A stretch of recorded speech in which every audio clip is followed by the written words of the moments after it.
So tonight's lecture is sponsored by the New Mexico Humanities Council and the New Mexico Department of Cultural Affairs. We're a member of the Humanities Council, so we get to have a few speakers each year, and so we have a special speaker tonight. Okay.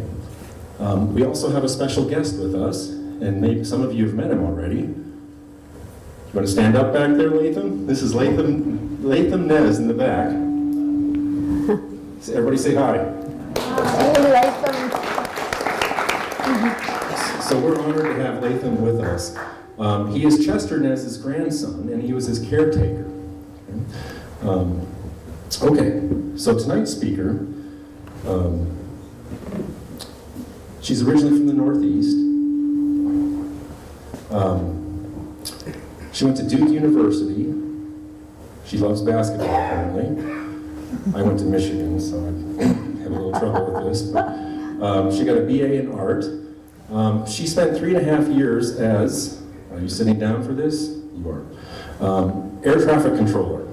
Isn't that great? And she was a computer consultant. And she didn't discover writing until about 1997 or 1998. Okay? And since the year 2000, she's been writing exclusively. That's been her job.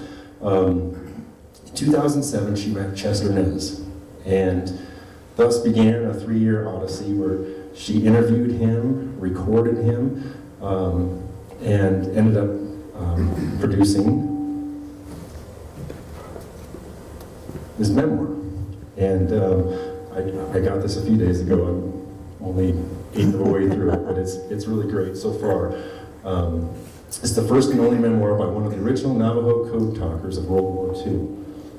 Okay. So they spent 3 years. She spent 3 years recording him, and then it was some years after that she met Latham, and they're taking care of now his 15-year-old nephew. And now, if anybody knows Navajo culture, nephew is white people aren't going to understand this, right? Because it's not his nephew, but it's like the whole clan is immediate family, okay? So it's maybe a few from, in white culture terms, a few removed, okay? But so they're taking care of his 15-year-olds, which is really cool. So with that, let me introduce Judith Avila. Everyone, let's give it up. Thank you. Thanks. I'll bet you've probably, I think I'm going to have to move over here. Okay. You may have heard this statement before, and probably you have, but it bears repeating. Native Americans have the highest per capita involvement in the military of any group in the U.S. population. Any group, which I find pretty impressive. Because of this, I don't want to have you think the Navajo Code talkers are the only code talkers, and looking at all these intelligent faces out here, you probably don't think that. But there are 33 tribes that have registered with the U.S. government and have had code talkers among their members. But some of them, many of them in World War I, and many of them kind of on the fly, someone would hear them talking their language and think, oh my gosh, that's impossible to decipher, and ask them to send messages using their language. Well, what was really special about the Navajo Code talkers was that they actually developed a code using Navajo that not even other Navajos could break. So I'm going to ask you to do something that I bet no one's ever asked you to do before. I'd like you to step away from your sense of self for just a few moments and step into someone else's life. You're a young man, still in high school.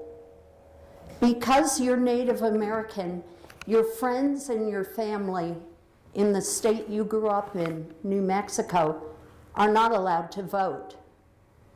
But you were raised as a warrior, and warriors defend and protect the land and the people they love. So when the Japanese bombed Pearl Harbor in December of 1941, you feel pretty sure you're going to get involved in this fight. Well, Marine recruiters come to your school in Tuba City, Arizona. This is your boarding school. And they gather all you young Navajo men together and they say, men, we're looking for 30 Navajo men who speak perfect English and perfect Navajo for a top secret mission with the Marines. Well, you and your roommate, Roy Begay, look at each other and say, wow, do you think we could be Marines? And you're really kind of unsure about whether you could make the grade, but you think, why not? Let's try. Well, between 200 and 300 other young Navajo men also decide they want to try. You're interviewed by the Marines, and you speak your absolute best English. They don't speak Navajo, so they assume you know Navajo. But you're both so careful, you and Roy. And you soon find out that you're among the 30 chosen. Well, you're excited at first, and then you remember Marine basic training comes next, and you are scared. You've heard about Marine basic training, and you've heard how impossible it is. So both you and Roy sit up late talking to each other saying, do you think we can do this? Well, the Marines gather all you young men together and they take you to San Diego for basic training. You're not even able to tell your family where you are. They think you're still in high school in Tuba City. There are no phones on the reservation, and it's way too far away to go out there and tell everyone. So you just go. And by the time you arrive in San Diego, one of the young men whom nobody knows for sure who he is has dropped out. And that leaves 29 of you for this secret mission, a mission you have not heard about yet, other than it's top secret. Well, basic training starts. You're up at 5:30 in the morning. You're running on the beach with full pails of water. You're jumping off into the ocean from 30 feet up, and most of you have never even swum before. And it's not easy, but it turns out all of you young men are in much, much better shape than you had realized. All of you have been raising sheep since you were maybe 5. Raising sheep isn't easy because you take the sheep and you walk with them maybe 15, 17 miles a day. You take them to the areas where the grass is plentiful and they'll get plenty to eat. You stay all night in all kinds of weather outside with the sheep to make sure coyotes are not attacking them. This is tough work. And you realize when you go through basic training that this work has made you really, really physically fit. So fit that the Marine Chevron, which is the Marine newspaper in San Diego, starts writing about the Navajo recruits. They call you Superman. They call you amazing examples of mankind. They call you things that are just totally embarrassing. And all 29 of you make it through basic training. Every one. Well, when you're finished with basic, you're taken aside by one of the officers and brought to a classroom with bars on the windows. And he ushers you all inside, sits you down, and locks the door. And everyone kind of looks around at each other. And he says, men, I'm going to tell you what your secret mission is now. Oh, everyone sits up really straight, and you and Roy kind of glance at each other out of the corners of your eyes, and the officer says, "You know, men, the Japanese have been kicking our butts in the Pacific. And you know why? Every communication we make, they intercept and they decipher. And they're darn good at this. We haven't found a single way we can communicate where the Japanese won't be able to break our code." And he said, sometimes our men arrive at a rendezvous point and the Japanese are already there. They've intercepted all of our messages to each other. And in a war like the Pacific War, where islands are separated by thousands of miles, we need to be able to communicate. Well, you're thinking, well, what does this have to do with me, with all of us? Well, the officer says, "Men, here's what I need from you. I need you to develop a code using English and Navajo. And it has to be a code that not even other Navajos can break. And it has to be a code the Japanese can't break." Well, a couple of you kind of begin to chuckle because in boarding school you were kicked or hit or severely punished, had your teeth brushed with that Fels-Naphtha brown soap if you were caught speaking Navajo. So this guy had to be kidding. Well, you soon realize he was dead serious. Dead serious. He wanted a code. And before long, you realize what a brilliant idea this is. Because Navajo is a really, really complex language. And Navajo is not written. So no one can pick up a book and learn Navajo.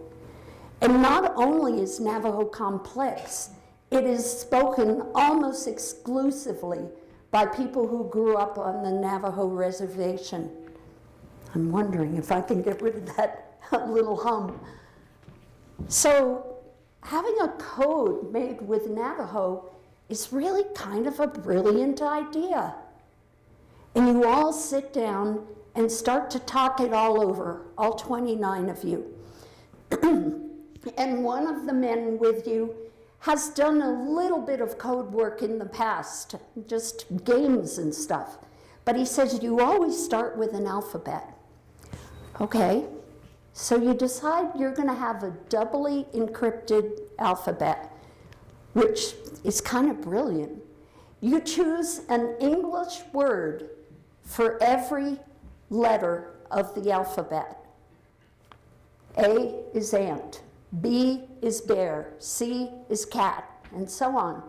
But then you translate that English word into Navajo.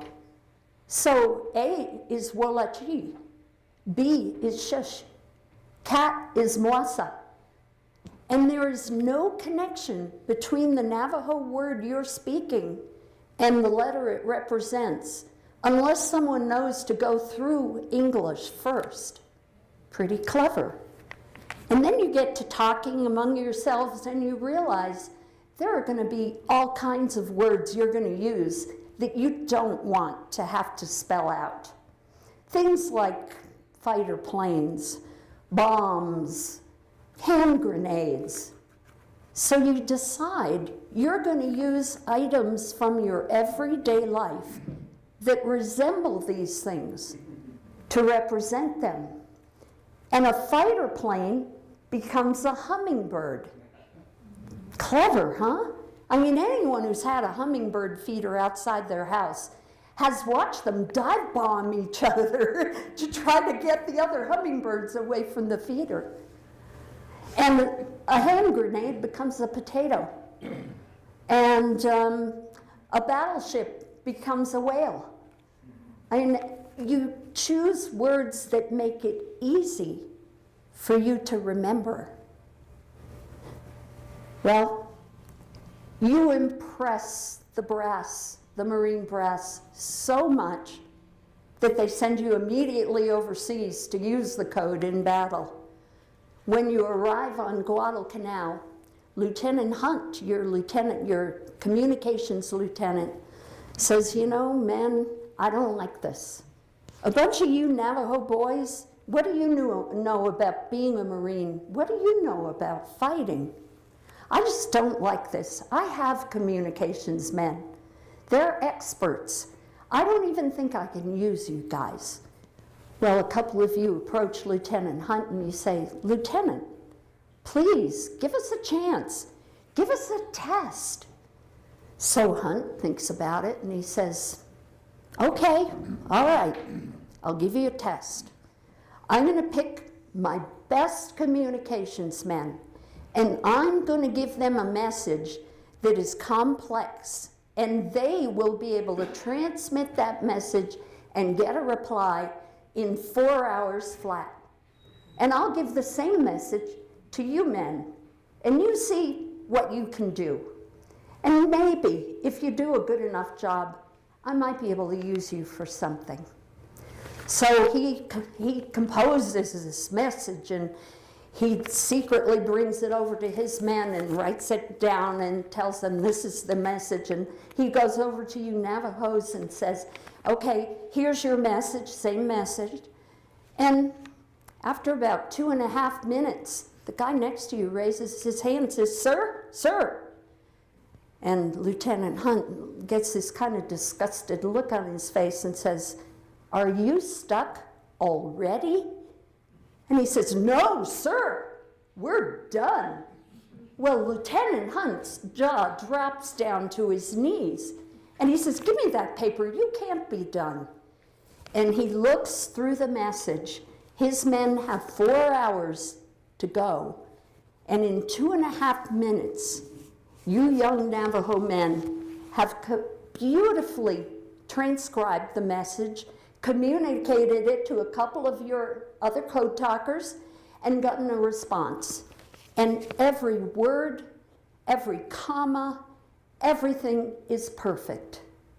Well, Lieutenant Hunt kind of gets this strange look on his face, and he calls all of you Navajo men together and says, well, men, well, I think maybe I can use you. Well, you work so well in the Pacific that the Japanese never crack your code. As a matter of fact, the code you 29 men developed is the only spoken code in modern warfare that never gets broken. And sometimes at night, you and Roy are sitting in the Foxhole and you can see the tears running down each other's faces because you're always at the front, you're always busy, you never have time to eat, you're always sending messages, and you're always scared. And Roy asks you, do you think it's always going to be this scary? And you tell him, yeah, I think it is. But you know, when we go home, our families are going to be so proud of us. They're going to be so proud of what their Navajo language has done to save their country. Well, you make it through the war, and so does Roy. But when you go home, you're told you can't speak of the code. It has worked so well that the Marines think they might be using it again.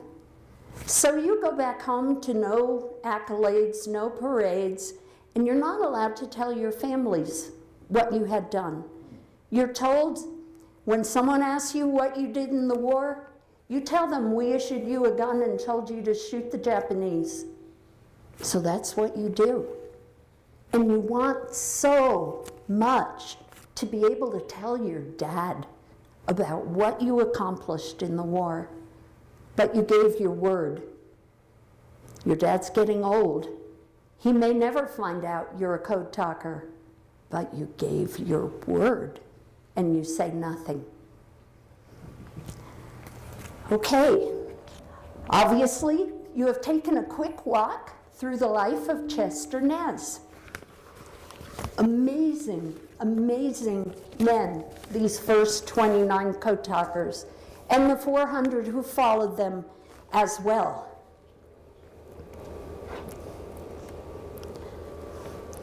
This is a little example of the alphabet they developed.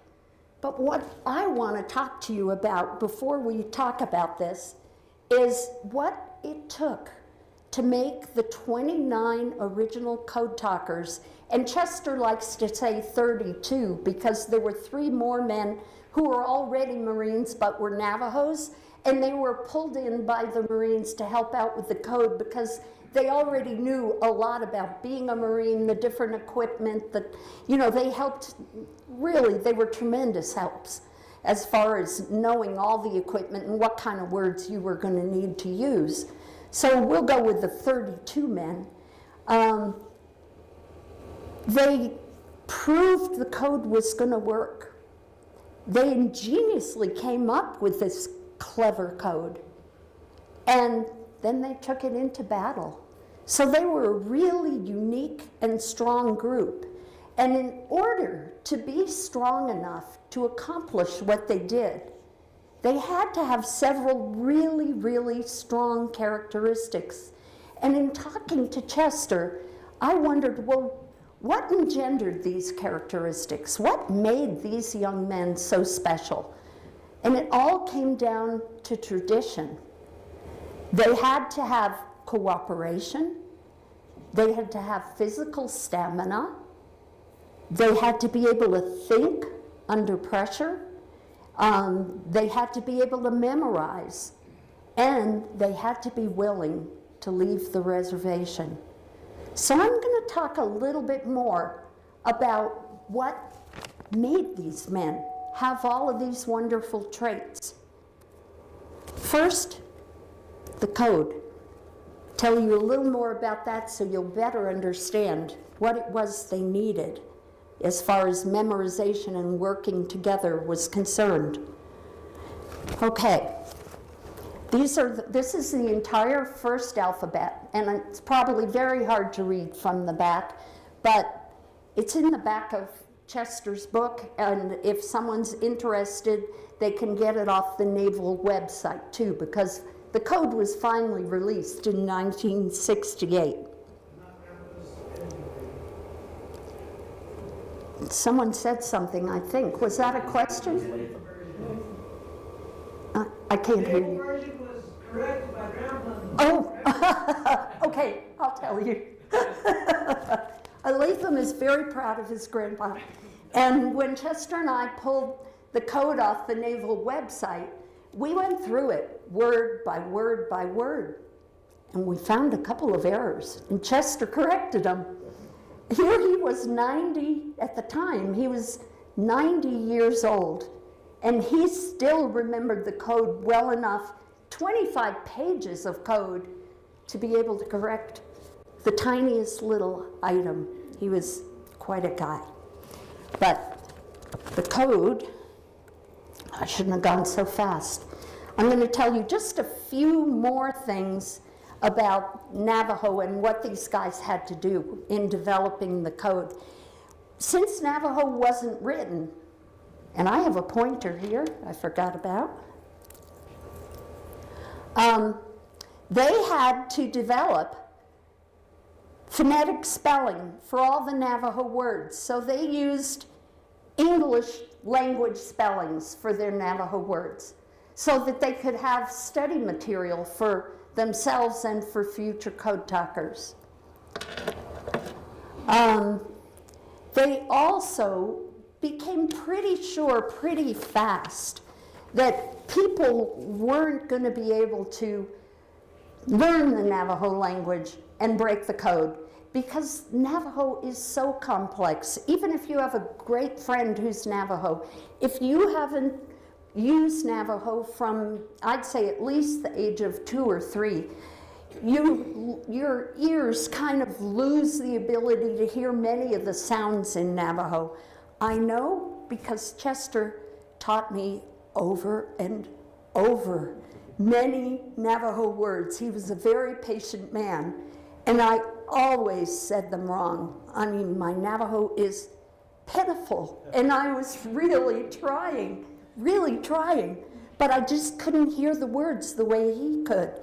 And Navajo is very complex in its structure. In English, we have a verb for a singular person doing something and a verb for a bunch of people doing something, a different form of the same verb. In Navajo, you have a verb for a singular person, a verb for two people doing the same thing, and then a verb for many people doing the same thing. And the verb differs depending on exactly how you are performing the act. For instance, if you have a bag of sand and you're going to pour it out on the ground, the verb to pour indicates that what you are pouring is small and granular and heavy and not the same as a pail of water. Pouring a pail of water is a whole different verb. So Navajo kids, when they learned the language, had to really analyze what it was they were going to say before they could say it.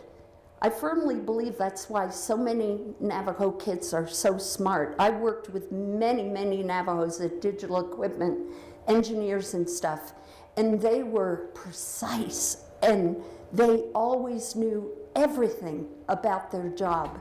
And I was really impressed. This was before I had met Chester, so I didn't know much about the culture at all. So we've got a great language as a start. Okay, cooperation though. This is the Navajo Reservation. It's huge. And kind of in the middle of the reservation, the big red area and the smaller areas are all Navajo. There's a little area that's Hopi, and unfortunately, that doesn't show up well from the back either. But the people on the Navajo Reservation herded sheep. Most families owned sheep. This is Chester's grandmother's land, and you can see the fences. They had corrals there, built into the red rock cliffs, where they could keep the babies who couldn't keep up with the herd, any of the sheep that were injured, and also the male sheep, because they didn't allow them to be with the ewes except at certain times of year. Well, everyone in the family had to cooperate in order to care for the sheep. Thank you. That looks great. Thank you. This is the view from Grandma's hogan, where Chester grew up. And you can see it's lovely, but the grass is not really, really plentiful. It took lots of people to move the sheep to the different areas where the grass was growing thickly and the sheep could eat and get fat and multiply. And Grandma had 1,000 sheep at one point, so it wasn't an easy task. And it took lots of cooperation, uncles, aunts, cousins, and neighbors with neighbors. No one ever said, you just put your sheep on my land. You can't put your sheep there. Everyone shared the land. Everyone grazed their sheep where the grazing was good. Cooperation. Now think about it. If a modern corporation put 29 people in a room and said, develop a language, and I need it in 13 weeks, do you think we'd get very far? I worked for a couple big corporations, and I tell you what, everyone would be vying to get their ideas included. But these young Navajo men all cooperated. They recognized a good idea when they heard it, and they went on to the next good idea. They got it done so efficiently. And they'd been taught as kids, you cooperate with each other. Okay. Along with that was the stamina, of course. Following the sheep, taking care of the sheep. You were in shape if you were walking 15, 17 miles a day. Also, going along with the stamina, this is the summer house where Chester first lived. Now, the name of it, summer house, suggests that it was only for summer, but it really wasn't. This was the first house his family had. It wasn't until he was 10 that they built a hogan, And you can see this doesn't look like a really warm house. And Chester said to me, you know, my grandma, she was pretty old and she had it hard, but she never complained. When he was around 10, he helped his dad build a hogan for Grandma. More stamina. This is a picture of it. I went out to Chechilta, where he was raised, and got a picture of one of the old hogans on her property. And the roof has caved in, so you can't see, but it was a nicely curved roof. The logs on the sides were cut shorter and shorter as you got to the portion that was roof, so it was kind of a dome.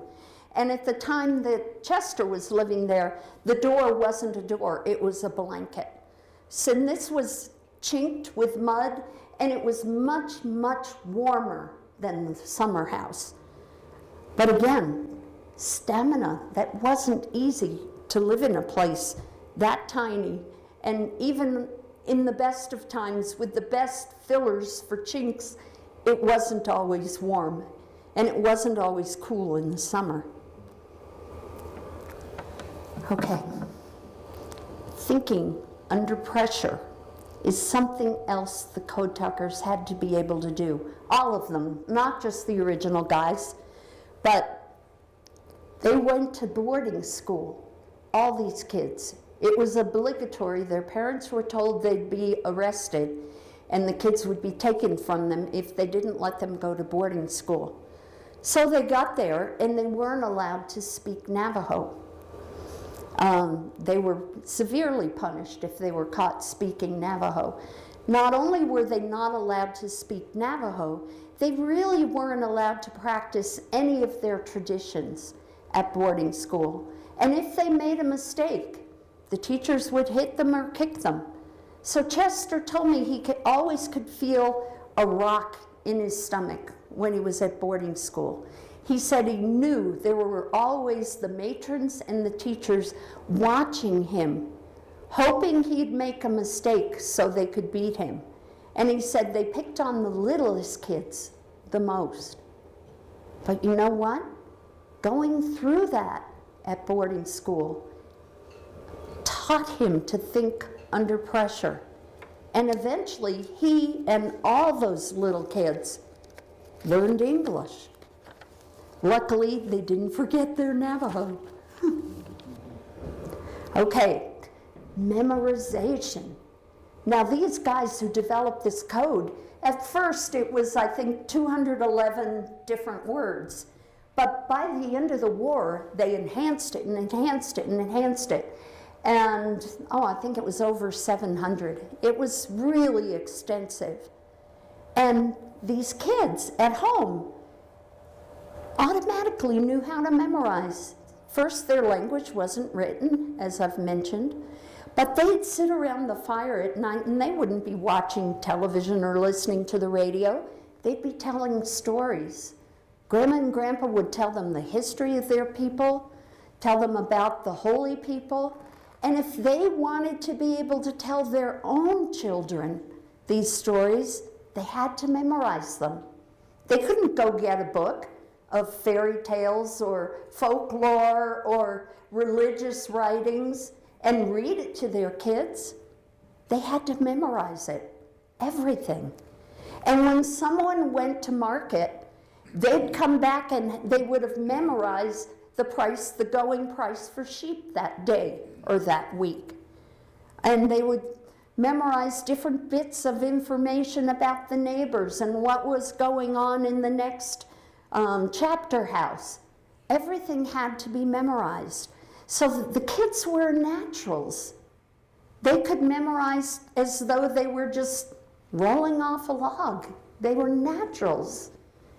The tradition, again, made them strong and made them perfect code talker material. Now this is some of the young men, the first young men, on their way to the bus for San Diego.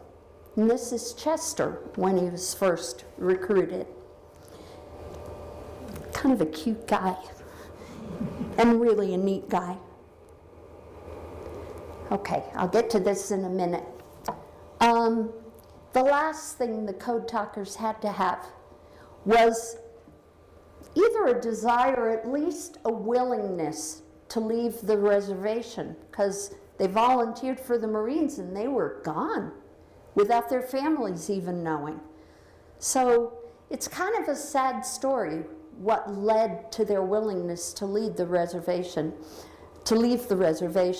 But I'm going to tell it to you and try not to choke up over it because it always bothers me so much. During the early 1930s, when Chester was he was 10, 11 years old, we had something called the Dust Bowl across the country, and I think many people have heard of that. Well, the government really was at a loss how to do anything about the Dust Bowl, but they decided one place they could do something was the Navajo Reservation. So they went out and told the Navajos that their sheep had overgrazed the reservation and that they were going to have to do something about it. And they proposed, well, I'm getting ahead of myself, but basically they showed up at people's properties and dug huge trenches. Anybody who owned livestock, anyone who had more than 100 head of livestock. And they showed up at Grandma's property, and Chester was excited. He thought, wow, what's going on? Is this going to be a bonfire or something? But he noticed Grandma and Grandpa were really very quiet, and they looked kind of scared. And a few days later, the same men who had dug this huge hole came back and said, how many sheep do you have? And Grandma was proud of her sheep. And she said, I think around 1,000. They said, I want you to herd 700 of them into this trench. And when the sheep were in the trench, they blocked the entrance. And they sprayed them with accelerant and set them on fire. Yeah. So the result this had for the young men was devastating. And not just the young men, for everyone. Chester heard Grandma and Grandpa crying at night and saying to each other, how do we support our family? What do we do now? But the young men realized they couldn't count on hard work on the reservation to make a living. They realized that even if they worked their whole life to build up a herd, someone could come and take it away from them in a day. So they were willing to try something new. They were willing to leave the reservation because they wanted to be able to have a family someday. So this is where they ended up, in the Pacific. And you can see, when you look at where Japan is, here we go here, right there, the islands along the coast of China there. You can see that there are many, many islands between Australia, where one of the main bases was supporting the Allies, and Japan. And our theory was we would stepstone, conquer one island after another until we got to Japan. And that's basically what we did. But you can see how important communications had to be when you're separated by 1,000 miles from island to island.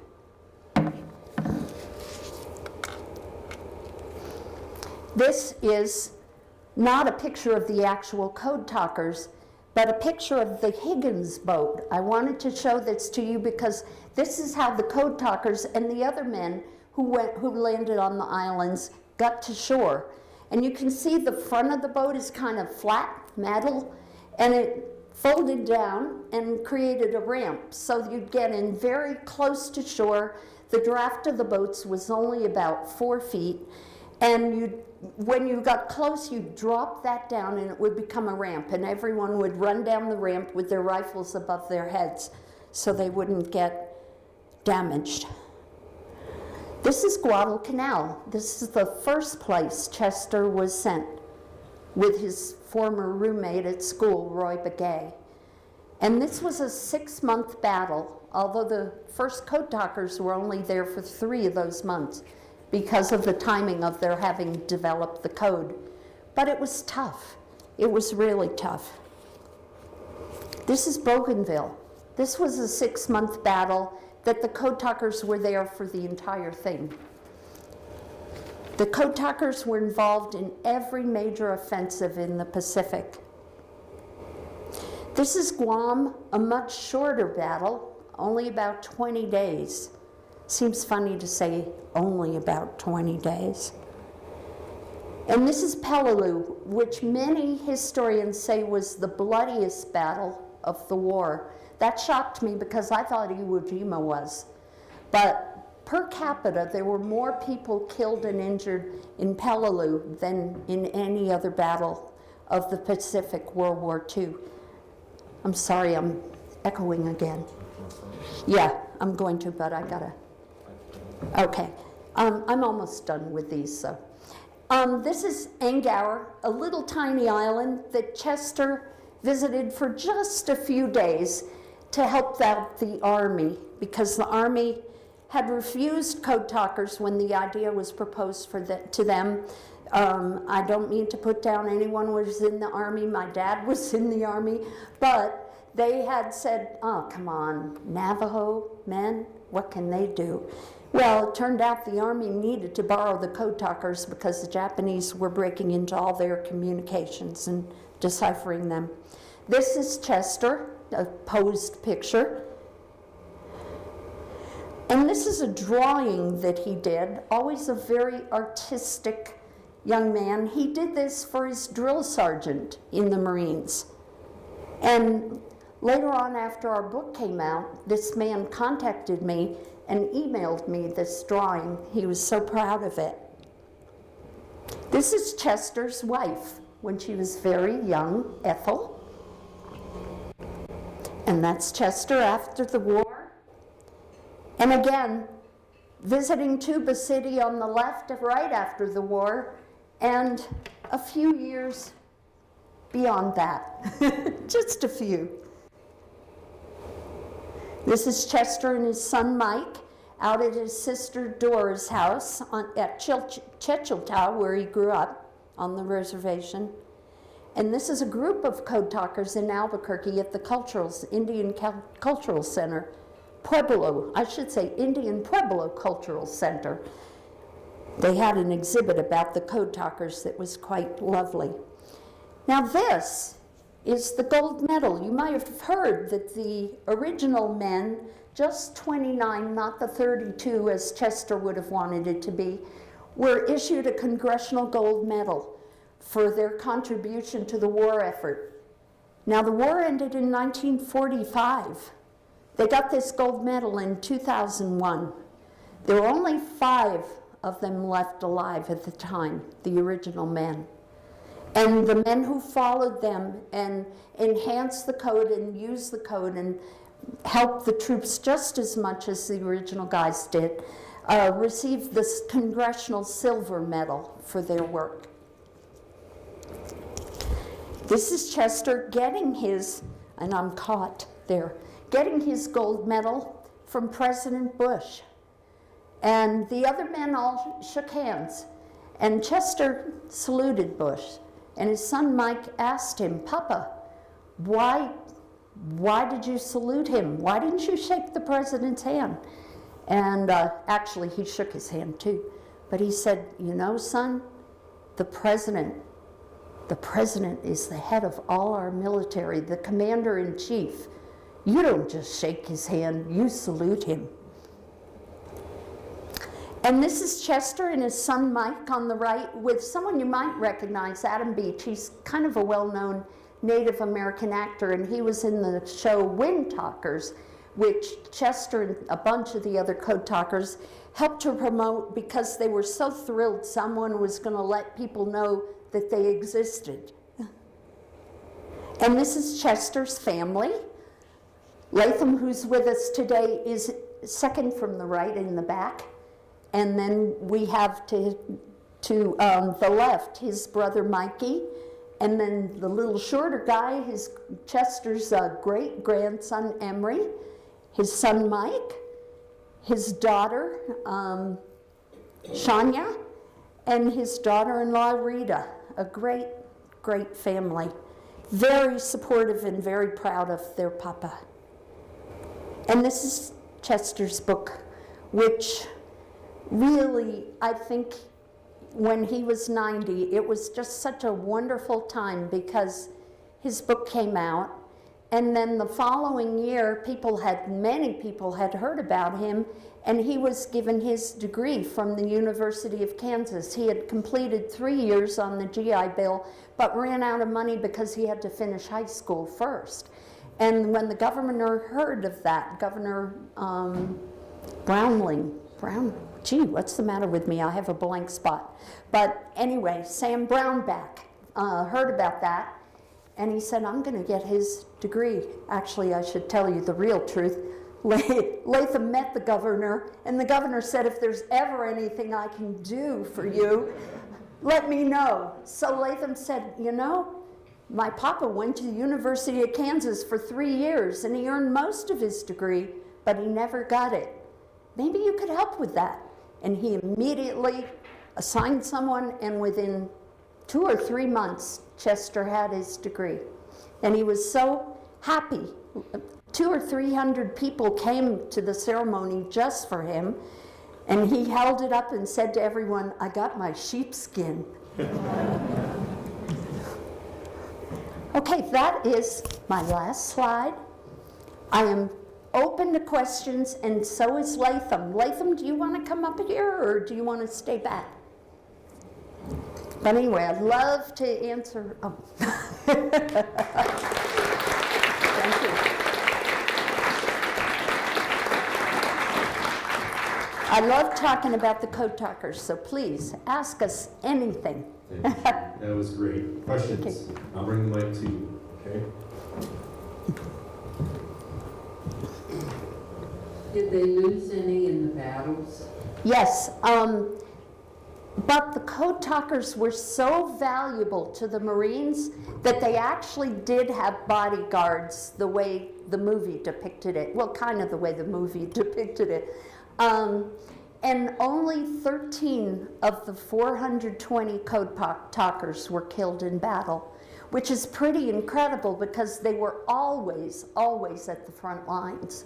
You know, they had to be in the midst of things because they were sending out commands like different coordinates, where the artillery was to shoot their artillery, where the enemy was and where the Americans were, so they could shoot over the Americans and hit the enemy. So they had to be right there at the front. And even so, only 13 were killed in the battles. Yeah, thank you. Yes, sir. Did you have your hand up there? No? Okay. Yes? How were the ones who followed the original code talker recruited? You know, the Marines realized how successful the code was, so they sent people to the reservations and to all of the boarding schools that taught the Navajo young men. And they really talked up how great it was to be a Marine. They didn't want to tell them about the code because they were trying to keep it kind of hush-hush. But they were able to recruit many, 400 more young men who became code talkers, and many other Navajos too. Yeah. Mm-hmm. I forgot from the story, how long was Roy around? Weren't they buddies for like 70 years or so? Roy, the Chester's kind of partner at school? No, actually, Roy made it through the war, but unfortunately, there was kind of a syndrome for those men coming back from the war. I'm going to move up here, because they weren't allowed to talk about what they had done. And they were so well received by the Marines and so respected by the Marines that they just assumed they'd come home and they'd be able to get a job and kind of step into society. They felt they'd earned their way, which indeed they had. But when they got home, they found they couldn't get jobs. People looked at them and said, you know, I have white guys applying for this job. Why would I give it to you? And they weren't allowed to tell prospective employers what they had already accomplished. I mean, designing the code was huge, but they couldn't say anything about it. So Roy tried to get a job and wasn't able to help his family, help feed the kids, and he died within a couple years of the war. And I'm trying to think, was it his niece or? I met one of his close relatives who said to me, he drank himself to death. He was so sad that he couldn't get a job. And that happened to many of the code talkers, and it was really shameful. Thank you for asking. Yes. Yeah. Oh. What did Chester do after the war? Oh, Chester was really ambitious and really lucky. He went down to the employment center every day, brought his lunch with him, and talked to the various recruiters and, you know, just said, I'm going to stay here till you get me a job.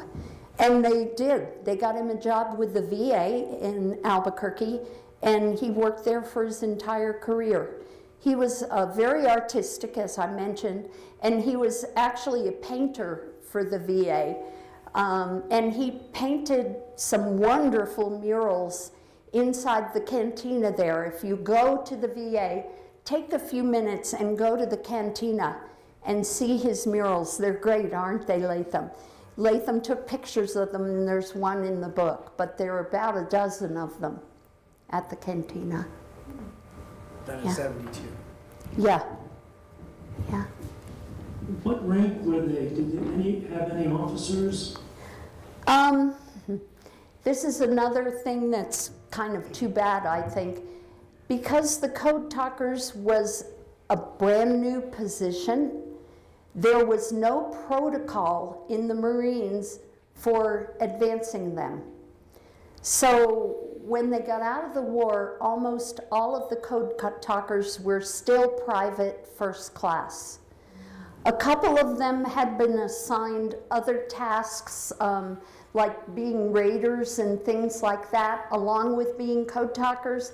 And so when they did well, there was a protocol for advancing them. To my knowledge of the original ones, the highest rank when he got out of World War II was, I think, sergeant. And I can't tell you what rank some of the others achieved, but generally it wasn't high, just because everything is done in the military by protocol, and no protocol existed. Yeah. Yeah. So Let him bring all the men came home after the war? Yeah. All the men came home after the war? Did any of them re-enlist, or were they not allowed to? Most of them came home, except for the 13, of course, who were killed. And many of them re-enlisted, yeah.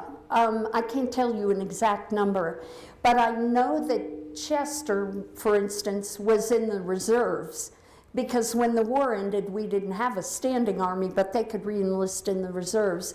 And he was called up again for the Korean War, which he said was really, really scary. He wasn't happy about it, but he said, I had to go. So, but he didn't get sent to Korea, luckily. Anyone has questions for Latham, too? Okay. I have one question. Bob Peterson asked me today about the HBO series Pacific, Yeah, and you told me something about that. Could you share that? sure. And Latham might want to say something, too, because he was there during part of this. Okay. Okay. When Penguin bought our book, everyone said to me, all my writer friends, ooh, they're going to make you cut the heck out of it, this page, that page, maybe even whole chapters. And I thought, oh my gosh, I can't think of anything I would want to cut. This story has to be a whole, it has to be complete. Well, it turned out that our editor, Natalie Rosenstein at Penguin, was wonderful. And she said to me, you know, this story is so great. Could you possibly make it 30% longer? So I said, of course I could.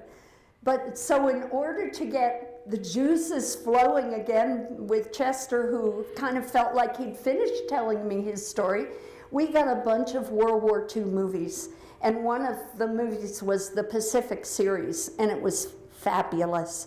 Because a lot of the movies, I'd stop every now and then, I'd stop it playing and say, Papa, you know, did that really happen? He asked me to call him Papa. And he'd say, oh no. But with the Pacific, every single thing I asked him about, he said, oh no, it was just like that. It was perfect. He said, this is a really good movie. And it was great watching it with him because I didn't know really anything about World War II except what I'd done, you know, the reading I'd done and research and stuff. But seeing it there on the screen gave me all kinds of ideas about things I needed to know to make the book really be completely fleshed out. So it was great. I would recommend it to anyone. And it was based largely on the books of two Marines, William Leckie and Eugene Sledge. And they were both wonderful books. Eugene Sledge's was called With the Old Breed, I think. I especially liked that one. And the one by William Leckie was called Helmet for My Pillow. Great title, but I didn't like his book quite as much as I liked Eugene's. But they were both wonderful first-person accounts of what war was like. And boy, it'll curl your toes if you haven't been there, and even if you have, I'm sure. Okay, there's someone.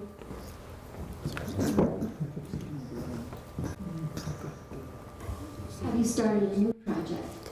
I actually have. Before I met Chester, I had written several novels, but I hadn't gotten them published yet. And I'm back to writing a novel, but this one takes place to a large extent on the Navajo Reservation. It's a couple of years in the future, not many. It's kind of the world that our kids are inheriting. And the climate has changed so much that we're having trouble growing crops and feeding the country. And the Navajo Reservation ends up being one of the few places where food is being grown really successfully because they're so used to subsistence farming and subsistence living. And my heroine moves from New Hampshire. I met this man who's from New Hampshire too, so am I. Moves from New Hampshire to the Navajo Reservation with her family to help with what's going on there, and finds there are vigilantes there trying to take over the reservation because they want to take all the crops over. So it's kind of a fun story, and I finished it. And I get to send it to my editor at Penguin next week, so I'm just keeping my fingers crossed that he's going to want it. Yeah. How did you meet Chester Nez and get started on this project? Oh, good question. Yeah. I've been a writer, as I mentioned, for a while, and I had a bunch of writer friends from an organization I belong to, Southwest Writers. Anyone who's interested in writing, it's a great organization. And there was a man who was one of Southwest Writers' members. I didn't know him, but he had a circle of writer friends, and he met Chester. And he sent out an email to his writer friends and said, oh, I met this fascinating guy. Maybe one of you would like to write about him. Well, just so happens, one of his friends was a good friend of mine, and I'll be forever grateful to her. She forwarded his email to me, and no one else responded to him. But I immediately picked up the phone and called him and said, oh, I'd love to meet this man. So I took Chester and his son Mike to lunch at Applebee's, and we sat and talked for hours. And I realized by the end of that lunch that I was in a kind of a dream world. I couldn't believe the things I was learning in a matter of hours about the Navajo culture and about the code talkers and about Chester's contribution, having helped develop this code. So at the end of the lunch, I said, you know, if we don't tell your story, it's going to be lost. Yes, there are history books that mention the code talkers, and some of them are really good. But your story, Chester, you know, someone will be right there with you. Excuse me. Whoops, microphone. And I said, I wish you'd think about it and let me know. I do have water here. Let me know if you would agree to my telling the story with you. And I said, think it over for a couple days and call me. And they called me the next day and said, yeah, we'd like you to tell the story.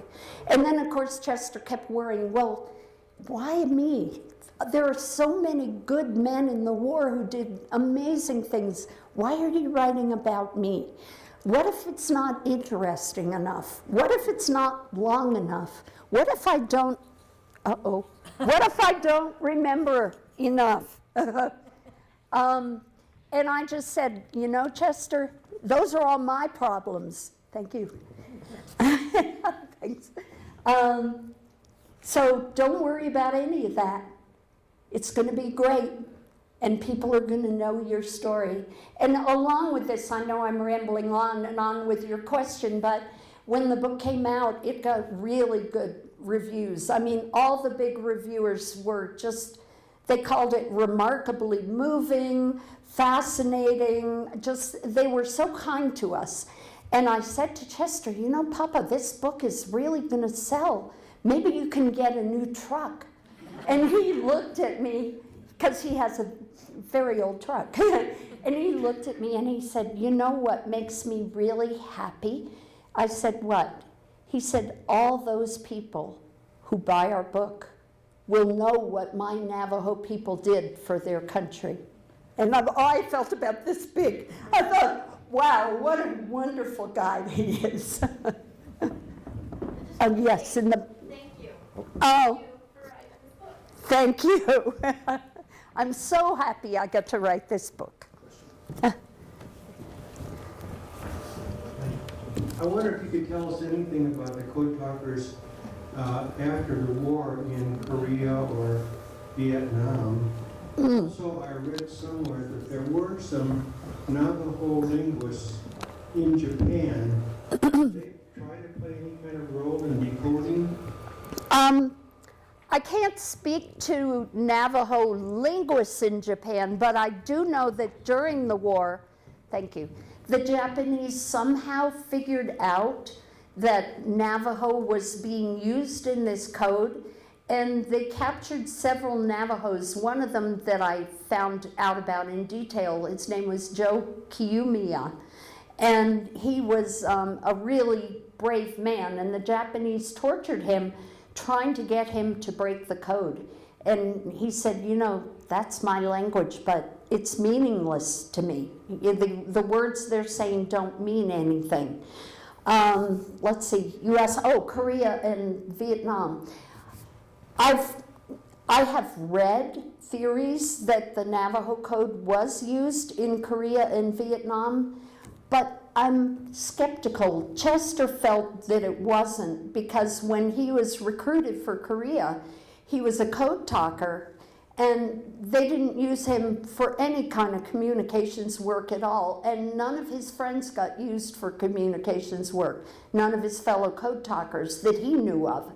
And then in Vietnam, the war went on into the 70s, and the secrecy of the code was released in '68. So it's hard to believe that they used it. If they used it, it had to be minimally, because the war was still going and they decided to release the code. So.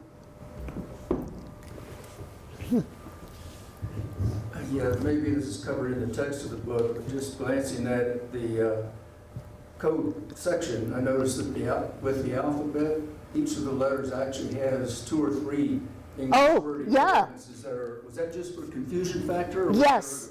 Yes, yeah, that's a great observation. I showed you the original alphabet, but as the men became much more comfortable with the code, they decided, why not have a couple of words for every letter? And that way the enemy can't count a certain sound and hear that it's used 13 times and realize it must be an E, because an E is used frequently in English. They had 3 different words for E and for everything else, pretty much. So that was very clever too, because otherwise maybe someone brilliant, maybe could have figured some of the letters out.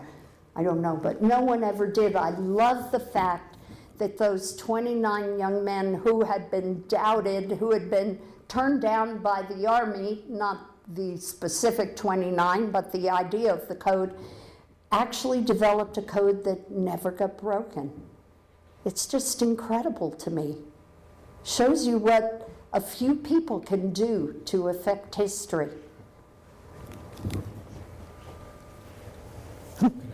Latham, would you be willing to share a few words about yourself and maybe share a few Navajo words with us? Not much to really say. She did a wonderful job, as you all know. Just a couple of things I think I'd like to mention.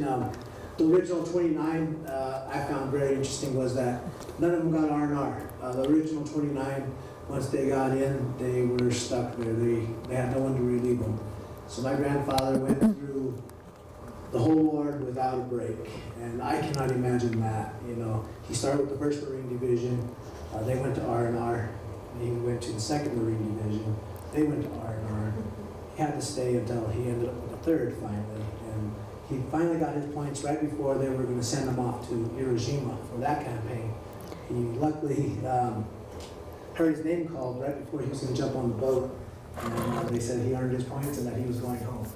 So that was a really interesting thing that I found out about the original 29. I couldn't imagine going through that and still coming out of that with half a mind. And just an amazing man. And also, I would want to mention too that the Army, I don't know if she had mentioned, but the idea was proposed to the Army, and they had flat out denied it and told them that they were incapable of performing this task. And luckily, the Marines took it and ran with it. And ironically, on Engower, when he was on Engower, the Army had to borrow my grandfather for communications on that island. So it was kind of ironic that, you know, that they needed him after all. And to top it off, they actually captured him on that island, thinking he was Japanese dressed as a Marine. And had a 45 to his hand and was about to shoot him, literally, this guy. And, yeah. What was the rest of the story? Can you finish that, Judy? Oh, well, Chester said to them, you know, no, I'm a Navajo, I'm not Japanese, I'm a communications guy. Call your officer. So the Army man who had the gun to his head was very impatient and said, no, I think I'm just going to shoot you. And I said, Chester, what were you thinking? He said, I was thinking the war had to be almost over. It turned out that that was the end of his campaigns, and that I'd come all the way through it, and one of my own guys was going to shoot me and kill me. And he said, finally, we convinced him to go talk to the communications man, and he said that guy nearly had a heart attack. He said if he had been responsible for one of the code talkers, or a couple of them, because I think there were 2 of them captured, being killed, he said it would have been the end of his career for sure, and also the end of our help with his communications. So it was a bad day. Yeah. Anything else? Are there any other questions? Do you want to share some Navajo words? Like we said, Navajo is a tough language. Yeah, it is. Latham grew up in Albuquerque. I'm a prime example of what's happening with our language nowadays. My family grew up in the city. I was not among my Navajo people growing up. I grew up in the APS school, public school systems. because there was no work on the reservation, so my parents had to leave the reservation. My dad also grew up in the city because my grandfather got a job at the VA hospital. So my dad also doesn't speak fluently because he grew up in the cities without any other Navajos around him. I know when I was in school, I was the only Navajo in my whole school, in elementary and in middle school. It wasn't until high school when I started to see other Navajos in my school. But yeah, it's definitely coming back though. Now it's more, a lot more schools are pushing to have it taught now, which I'm very thankful for. And I am now 4 years sober from the alcohol, and I am trying to get my language back. Is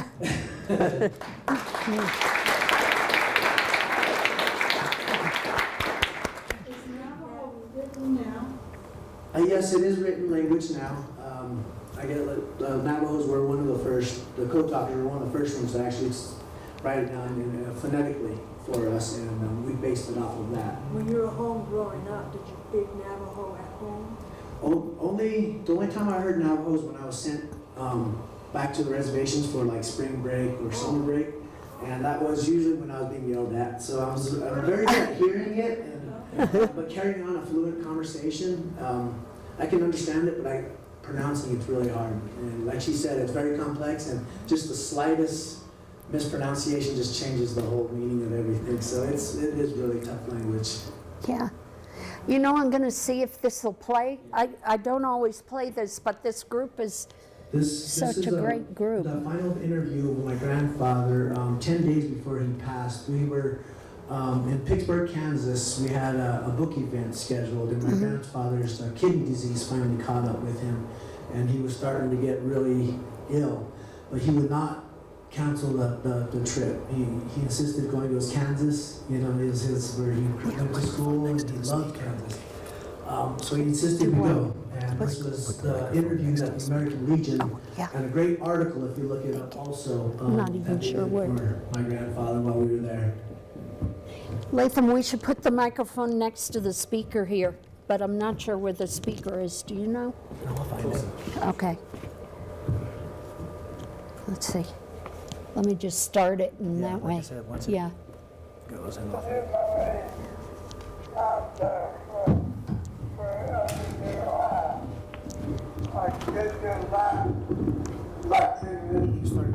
Okay.